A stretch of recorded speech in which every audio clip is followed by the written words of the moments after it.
Dadaan daw sa Interpol ang pagpapauwi kay dating Congressman Zaldico. Nasa Portugal daw si Co gamit ang Portuguese passport. Narito ang report ni Maricel Halili. Mismong si Pangulong Bongbong Marcos na ang nagsabi gumawa na ng paraan para mapabalik ng Pilipinas si dating Ako Bicol Party List Representative Zaldico. Kaya ang Department of Interior and Local Government nakikipag-ugnayan na sa International Criminal Police Organization o Interpol. Base sa impormasyon ng DILG, nananatili pa rin si Zaldico sa Portugal gamit ang kanyang Portuguese passport. Nagbigay ng instructions sa President na formally mag-apply na kami ng extradition treaty sa kanila kahit wala pang formal extradition treaties between the two countries. Pero through the Interpol, magre-request na kami ng repatriation ni Zaldico kung nasa Portugal talaga siya.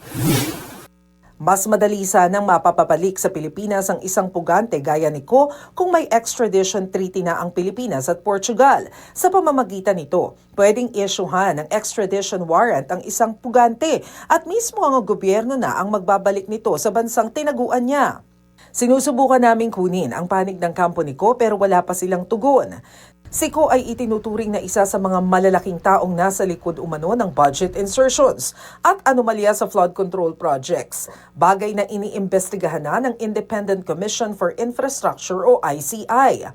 Dahil din sa issue ng korupsyon, naging mas sensitibo na ang publiko sa pang-aabuso sa national budget maging sa mga epal na politiko. Malinaw na nasa probisyon ng 2026 General Appropriations Act na bawal nang makisawsaw ang mga epal na politiko sa pamamagitan ng ayuda.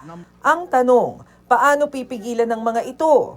Well, kung recidivist ang attitude ng local government, local chief executive, pwede namin ipasa sa ombudsman to for admin and criminal cases.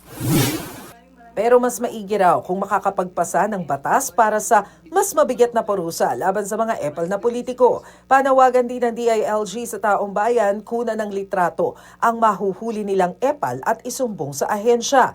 Plano na rin daw nilang buhayin ang sumbong sa Pangulo website para maging sumbungan laban sa epal. Nagbabalita mula sa Frontline, Maricel Halili, News 5. Mga kapatid, ako po si Ruth Cabal. Dito tayo sa totoo, dito tayo sa True FM. Mag-follow at mag-subscribe din po kayo sa aming social media accounts at True Network PH. Diyan po yan sa aming X na dating Twitter, sa FB, sa Instagram, sa YouTube, sa TikTok at sa mga podcast. At syempre, tutok din po kayo sa Signal True TV Channel 19.